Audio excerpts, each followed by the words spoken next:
공정한 시각, 따뜻한 관찰. YTN 해직 기자 노종면의 뉴스바. 이제는 초대석으로 함께합니다.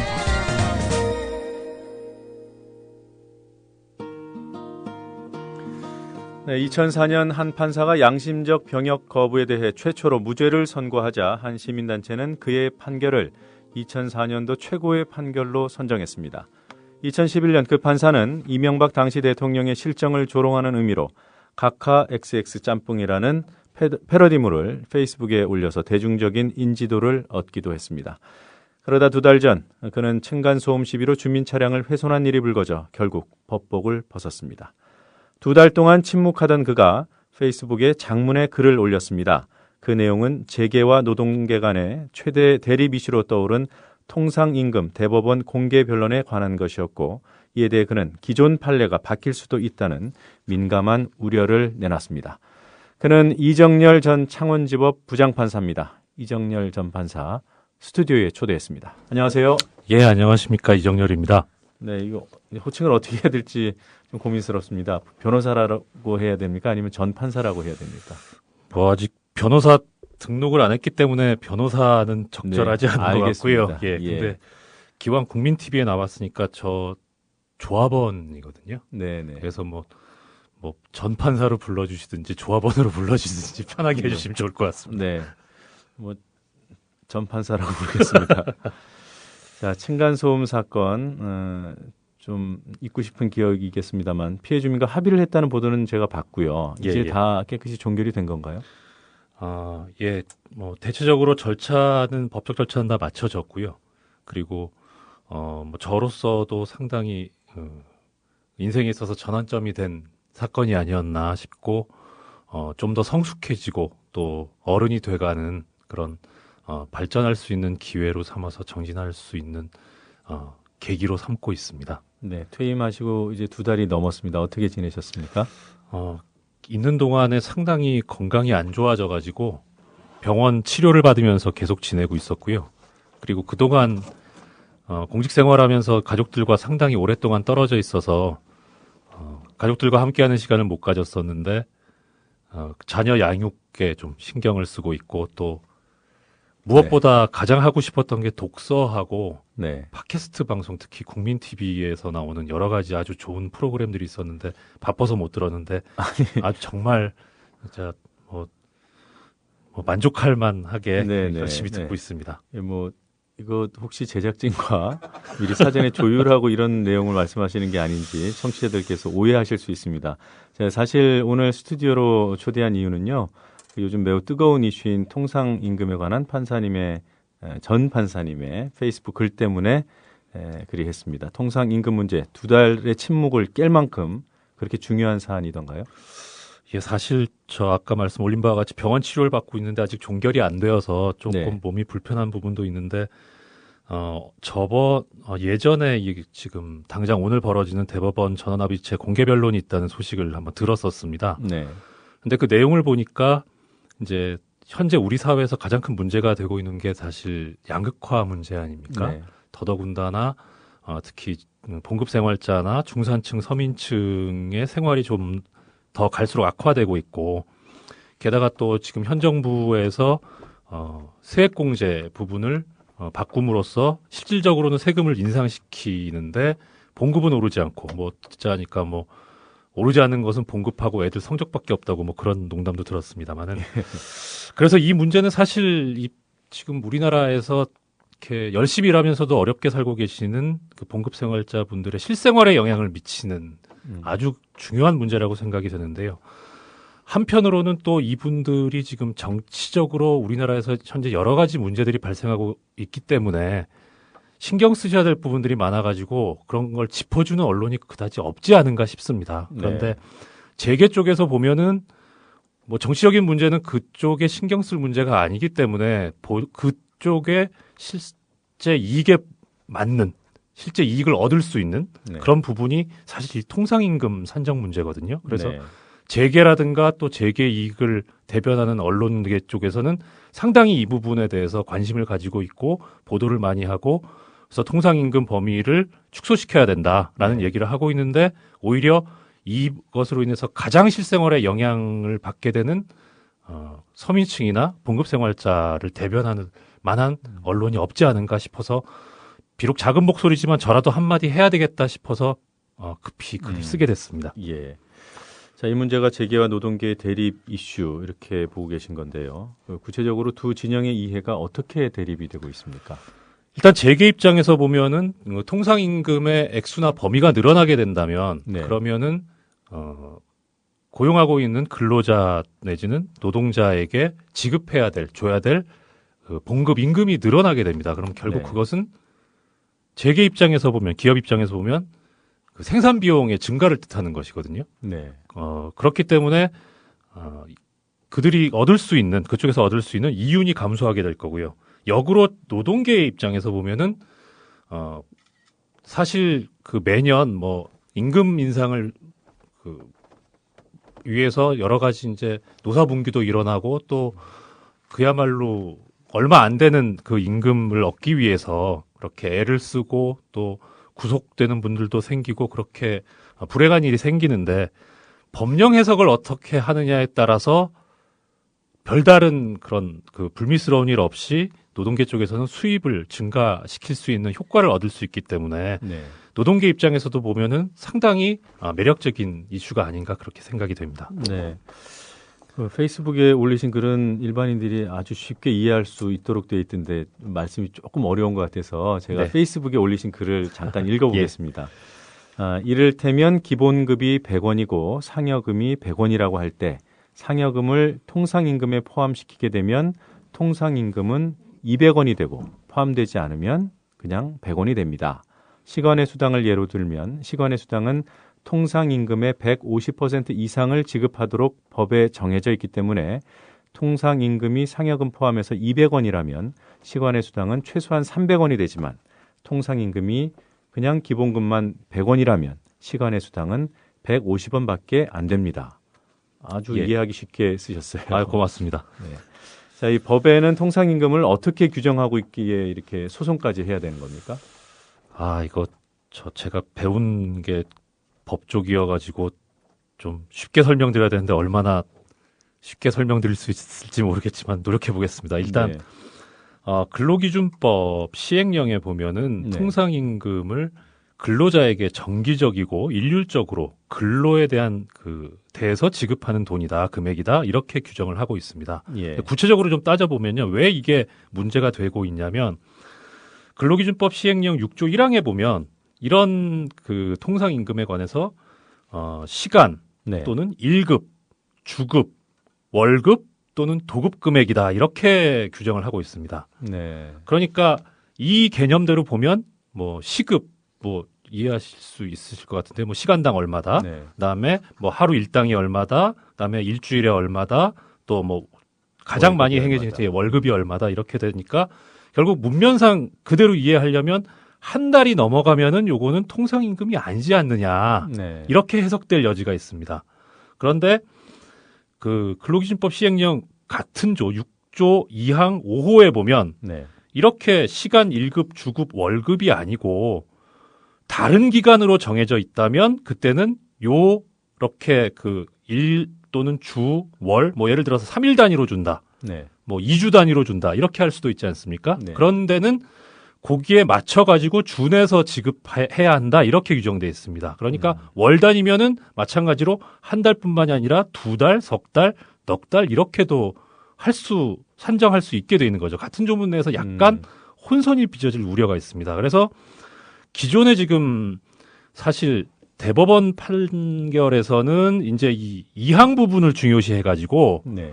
한 달이 넘어가도 이건 통상임금으로 봐야 된다라고 하는 판례들이 계속 나오고 있고요. 네. 그런데 오히려 기업에서 지금 임금 지급의 어떤 직접적인 가이드라인이 되고 있는 고용노동부 지침은 6조 1항을 중요시하게 봐갖고 월급이라고 돼 있으니까 한 달이 넘어가는 거는 통상임금에 산정하면 안 된다 이렇게 해석을 하고 있습니다. 그래서 네. 실질적으로는 지금 법적으로는 한 달이 넘어가는 임금도 받아야 되는데 고용노동부 지침 때문에 현실적으로는 지금 근로자들이 못 받고 있는 거죠. 네. 그래서 조금만 더 부연해서 말씀드리면 상여금을 예로 말씀을 드렸을 때 지금 가장 큰 문제가 되고 있는 부분인데요. 네.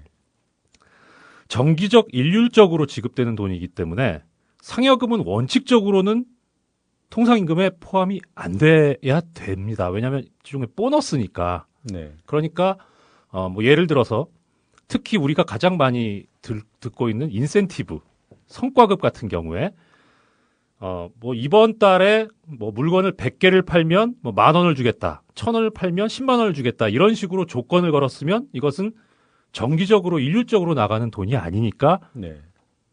통상임금에 포함이 안 됩니다. 그런데 지금 우리나라 임금 체계가 좀 이상하게 돼 있어서 특히나 우리 공무원 같은 경우에는 매년 3, 6, 9, 12월에 본봉의 100%가 상여금으로 나오게 돼 있습니다. 네. 그러니까 그거는 성과를 어떻게 이뤘냐에 따라서 관계없이 나오는 거죠. 그렇죠. 그래서 이것은 정기적 일률적으로 지급되는 돈이 아니냐. 그런데 일반 기업체의 경우에도 성과가 어떻게 되냐에 관계없이 그냥 그 기간 중에 계속 회사에서 해고되지 않고 그대로 있고 근로자 신분을 가지고 있다면 지급되는 상여금이 있습니다. 이것이 저는 못 봤습니다. 예. 해고돼서. 죄송합니다. 고의가 아니었는데 뭐 자이든 타이든 하여튼 저 앵커님이나 저나 지금 현재 신세가 똑같아가지고요. 그러니까 뭐 말씀 중에 죄송합니다만 정기적 일률적이라는 기준에서 보면 우리가 흔히 보너스라고 얘기하는 네. 그 급여에 대해서는 성과급일 경우에는 일률적이지 않을 수 있으니까 그것은 네. 통상임금에서 배제되지만 네. 우리가 상여금이라고 부르는 네. 정기적으로 2달 간격이나 뭐 석 달 간격으로 지급되는 일률적으로 퍼센테이지가 정해져 있는 금액은 통상임금으로 봐야 된다. 네. 이게 뭐가 복잡한 거죠? 이게 그래서 지금 아까 말씀드린 그 시간급, 1급, 주급, 월급 이 문장에 너무 얽매여 있는 것이 아닌가라고 네. 하는 느낌이 드는 겁니다. 그리고 더더군다나 네. 그렇게 해석을 해야 재계 쪽에 이득이 되기 때문에 그런 거 아닌가라고 하는 뭐 좀 막연한 네, 추측을 알겠습니다. 좀 하고 있습니다. 막연하지만 상당히 상식에 부합하는 추측이 아닌가 생각이 되고요. 자, 이 정기상여를 통상임금으로 인정할 경우에 전체 기업계가 부담해야 될 돈, 그동안 지급하지 않았던 돈, 그 돈의 규모는 어느 정도나 됩니까? 정확한 액수는 제가 확인을 못했습니다만은 대체로 언론 보도를 통해서 들은 내용에 의하면 경총 주장은 38조 원 정도 된다. 네. 그 다음에 이제 우리나라 이 노동관계에 관해서 연구를 하고 있는 노동연구원에서는 21조 원 정도 될 것이다라고 예상을 하고 있는 것으로 들었습니다. 뭐 네. 이쪽 주장이든 저쪽 주장이든 그렇게 적은 돈은 아니지 않은가 싶은 생각이 듭니다. 네, 이게 어떻게 보면 그 떼어먹은 돈일 수 있는데 경총이 오히려 이 금액이 더 크다고 얘기하는 거는 부담이 크니까 좀 이런 현실적인 어려움을 감안해 달라 이런 주장을 하기 위한 것이 아닐까 싶은데요. 자, 어쨌든 수십조 원, 그렇죠. 이 기업들이 그동안 부당하게 편취했거나 줘야 될 돈을 안 줬거나 뭐 이런 규모가 수십조에 이른다면 재계가 긴장하는 건 뭐 이해하지 못할 바는 아닙니다. 오늘 대법원에서 열리는 전원 합의체 공개 변론, 갑을 오토텍이라는 회사의 노동자들이 제기했더군요. 예, 그렇습니다. 네, 1, 2심 판결은 어땠어요? 제가 판결문을 못 봐서 정확한 내용은 잘 모르지만은 들어보니까 그 갑을 오토텍에 소속돼 있던 근로자분들 7분이 네. 한 분씩 개별적으로 소송을 해가지고 한 분당 520만 원씩 청구를 했다고 들었습니다. 그래서 네. 1심, 2심 전부 승소를 했고요. 네. 그래서 회사 쪽에서 상고를 해서 지금 대법원에 그 사건이 계류되어 있는 것으로 알고 있습니다. 네, 이 개별 회사 그것도 뭐 7분이 제기한 소송이라면 네. 이렇게 사회적으로 문제가 되는 이유 우리 청취자들께 좀 짚어주셔야 될 것 같아요. 사실은 이 사건이 그 사회적으로도 좀 불거지게 된 그 이유가 전에 대통령님 박근혜 대통령님께서 그 5월달에 방미 도중에 네. 그 미국의 GM 그 회장이신지 사장분이신지 그분하고 대화를 하던 도중에서 이 통상임금 얘기가 나왔다고 합니다. 그러면서 다니엘 에커슨 GM 회장이죠. 네. 제가 그쪽 우리말이 아닌 언어에 상당히 약해서. 네. 예, 그래서 그때 이제 통상임금이 대법원에서 지금 판례로 굳어져 있는데 범위가 그것을 대통령께서 해결을 하시겠다고 하는 거는 상권분립에 위반되지 않는가라는 생각을 했었고요. 네. 그런데 지금 가장 그 통상임금의 범위와 관련해서 우리 대법원에 계류되어 있는 사건 중에 전형적이고 한꺼번에 모든 그 해석을 할 수 있는 사건이 이 GM사 사건으로 알고 있습니다. 네. 근데 GM 회장이 그렇게 부탁을 했는데 또 그것이 언론에 알려졌는데 대법원에서 GM사 사건을 바로 이 공개 변론으로 해결하기는 조금 부담이 되지 않았을까라는 추측을 하고 있고요. 네. 그러다 보니까 쭉 봤을 때 그래도 사실 저도 이 사건이 아니면 가브로토텍이라는 회사를 처음 들어봤거든요. 네. 그래서 그 사람들에게 제대로 그렇게 많이 알려지지 않은 회사를 택한 것이 아닌가라는 의심이 드는데 느낌이 드는데 또 이게 어떤 문제를 가지고 있는지는 나중에 그 혹시 제가 이게 전원합의체라는 게 어떤 의미를 가지는 건가라는 데 대해서 말씀드릴 기회가 있다면 한꺼번에 같이 말씀을 드리겠습니다. 네. 어쨌든 비록 작은 회사에 소수의 그 소송 당사자가 연루돼 있는 연계돼 있는 거지만 네. 이 재판 결과에 따라서 뭐 집단 소송이 제기될 수도 있고, 네, 물론입니다. 뭐 여러 가지 연쇄적으로 여파가 미치기 때문에 오늘 네. 공개 변론이 중요한 것 같습니다. 네. 자, 그 가브로토텍 이 사건은 1, 2심에서 모두 노동자들이 승소했다고 말씀하셨는데요. 네네. 그 대법원의 기존 판례는 어땠습니까? 예전에는 판결들이 좀 들쑥날쑥했었는데요. 네. 특히 아까 말씀드린 바와 같이 이제 월 단위, 네. 그러니까 1개월에 지급되는. 근데 그게 아닌 전형적인 또 그 임금 항목 중에 체력 단련비가 있습니다. 네. 이게 6개월에 한 번씩 지급이 되거든요. 그러니까 월 단위로 지급되는 것이 통상임금에 포함되는 것이다라고 하면 원칙적으로는 체력 단련비는 안 들어가야 맞습니다. 네. 근데 대법원에서는 지금으로부터 이제 거의 20년이 다 돼가는데요. 96년 2월경에 이 체력 단련비는 이건 일괄적으로 항상 6개월마다 나가는 거니까 이거는 통상임금에 포함시켜야 된다라는 판결을 한 바가 있습니다. 네. 그리고 이제 상여금에 관해서는 명시적으로 지금 최근에 한 것이 이제 작년 3월경에 죄송합니다. 금화리무진이라는 회사가 있었는데 그 회사에서 퇴직한 근로자들이 청구한 저 소송에서 요 사건은 상여금이 문제가 됐었는데요. 네. 예, 그때 이 상여금은 통상임금에 포함시켜야 된다라고 해서 금화리무진 소속 근로자들에 대해서 승소 판결을 한 바가 있습니다. 네, 그러니까 그 근로기준법 시행령에 나와 있는 뭐 월이나 주나 이런 기간과 무관하게 네. 정기적이고 일률적이면 통상임금으로 보는 것이 대법원의 일관된 판례군요. 예, 현재로서는 그렇게 해석해도 무리는 없다고 생각합니다. 네, 그런데 이전 판사님께서 페이스북에 올린 그 가운데 이제 눈에 확 들어오는 부분이 네. 대법원 전원 합의체는 보통 기존의 판례를 바꿀 경우에 열린다. 예. 이렇게 쓰셨어요. 예. 대법원 판례가 이번에 바뀔 가능성이 있다고 보시는 겁니까? 예, 상당히 걱정스러운 부분인데요. 그러니까 지금 제가 그렇게 생각하게 된 근거가 두 가지가 있습니다. 네. 일단 첫째는 원칙적으로 원칙은 아닌데 지금 대법원에 계류되어 있는 사건들이 워낙 많기 때문에 보통은 대법관 3분이나 4분으로 구성되는 소부에서 네. 판단을 하고요. 그 3분이나 4분 중에서 의견이 일치되지 않는 분이 계시면 그러면은 대법관 전체로 구성되는 대법원 전원합의체로 넘어가는 것이 일반적인 수순입니다. 네.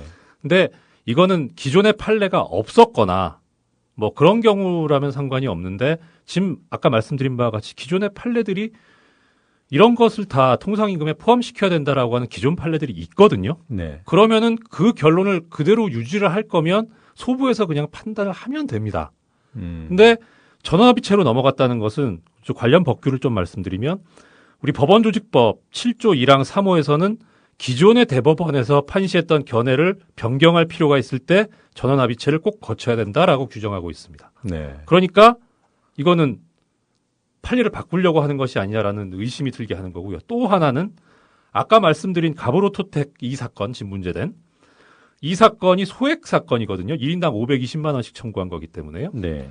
소액 사건이라고 하는 것은 청구하는 돈의 액수가 2천만 원 미만일 때 예. 그때 이제 소액 사건이라고 해서 우리 소송 절차상 특별한 취급을 받습니다. 네. 특히 가장 크게 이제 차이가 나는 거는요. 1, 2심에서 판단을 했는데 그 결론이 기존의 판례하고 다를 때에만 대법원에 상고를 할 수 있게 소액사건 심판법 3조 2호에 규정을 하고 있습니다.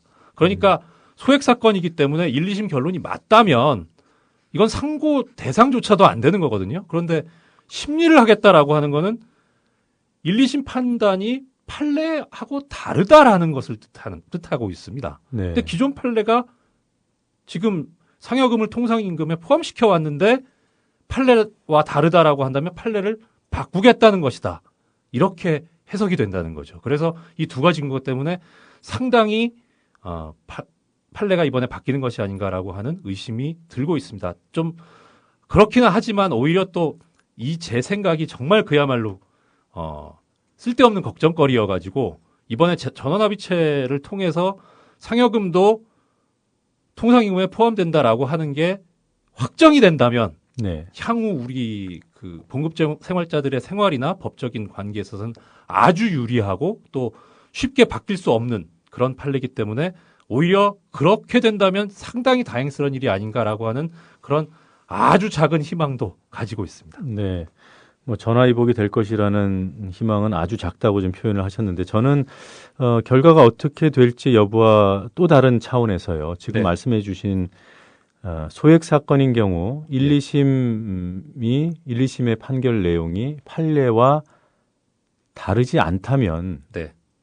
전원합의체 못 연다는 그렇게 해석이 되거든요. 제가 예, 듣기에는. 그렇습니다. 네. 그러면 이번 전원합의체로 넘어간 것 자체가 예. 법규에 어긋난 것이 아닌가. 예. 이런 문제가 발생하는 거 아닙니까? 그러니까 그거를 원래는 논리적 순서대로 하면 판례를 바꾸고 그래서 넘어와서 이제 1, 2심 판단이 잘못됐으니까 다시 또 대법원 판결을 받는 두 단계를 거쳐야 되는데 원래 판결로 예, 판례로 그렇습니다. 돌아가는. 예. 네.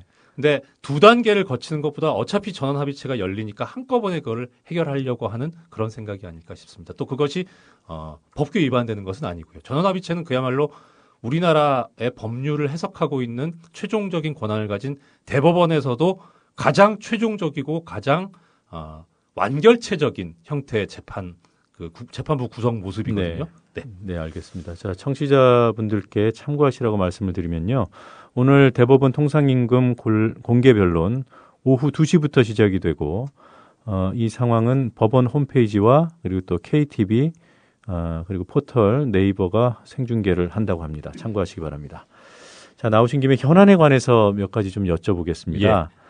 그 이석기 의원에 대한 체포동의안 어제 그 국회를 통과함에 따라서 이번 내란 음모 사건은 이제 새로운 국면으로 접어들었어요. 치열한 네. 법리 공방이 벌어질 것으로 예상이 됩니다. 어떤 점이 좀 주목해서 봐야 될 부분인지 또 재판부 입장에서는 어떤 부분에 주목하게 될 것인지 좀 짚어주시겠습니까? 일단은 지금 그 구속영장 청구서에 기재돼 있는 혐의 사실이 무엇인지가 중요할 것 같은데요. 네. 일단 예상 가능한 것은 국가보안법 위반이 있을 것이고 그다음에 계속 언론 보도에 나오고 있는 바와 같이 내란 예비 음모나 내란 선동의 문제 두 가지가 있는 것으로 알고 있습니다. 네. 국가보안법 위반의 문제는 사실 뭐 크게 쟁점이 안 되고 있는 것 같고요. 그래서 내란 관련 부분만 약간 말씀을 드리자면 이 내란죄가 형법상 상당히 요건이 엄격합니다. 네. 일단은 그 내란 행위가 실행될 수 있을 만한 어떤 구체성을 가지고 있어야 된다. 단순히 음모라고 하더라도 모여서 뭐 쉽게 말씀드려서 한번 엎어버릴까? 이렇게 말한 거 가지고는 안 되고 네. 구체적으로 그러면 어떻게 또 언제 또 어떤 방식으로 이런 것들이 뭐 너무 세세한 디테일한 부분까지 규정될 필요는 없다고 하더라도 네. 대략적인 골격이나 어떤 그 체계는 가지고 있어야 된다라고 하는 게 일반적인 그런 법률 해석상의 시각이거든요. 네. 근데 과연 그것이 지금 제대로 주장이 되고 입증이 되고 있는가 하는 게 지금 관전 포인트가 아닐까 싶고 재판부에서도 그것을 중심으로 보지 않을까 싶습니다. 예, 알겠습니다. 자, 이전 판사께서 원하지 않으셨던 오늘 대중 앞에 다시 서게 되셨습니다. 그 페이스북에 적으신 실업자 신분, 이제 청산을 하실 건가요? 어떤 계획 갖고 계십니까? 저 페이스북에 제가 실업자라고 쓴 것은 저 봉급 생활자분들께서 좀 관심을 가져주셨으면 하는 마음에서 썼는데 너도 봉급 생활자라서 그런 주장하는 거 아니냐라는 오해를 받을까봐 저는 봉급 생활자가 아니고 실업자입니다라고 쓴 건데요. 사실 정확하게 표현하면 전 지금 전업주부 생활을 하고 있습니다. 네, 훌륭한 일이죠. 예. 아유, 살다 보니까 참 이게 너무 행복한 이거 너무 어법이 다르네. 잘못됐다 그러네요. 무척 행복한 네. 일인데요. 개인적으로는 이제 사실 전업주부로 계속 살면 아주 행복할 것 같기는 한데요. 마음속에 갖고 있는 생각은 그래도 제가 사회에서 또 국가에서 은혜를 입어서 공직 생활을 했고 또 거기서 여러 가지 지식도 얻었고 경험도 쌓게 됐는데 이것을 좀 어떻게 우리 사회나 국가나 다른 분들을 위해서 이바지하고 도움을 드릴 수 있게 사용하는 방법이 없을까. 그게 가장 제가 희망하는 또 필요로 하는 일입니다. 근데 그게 구체적으로 무엇인지는 잘 모르겠고요.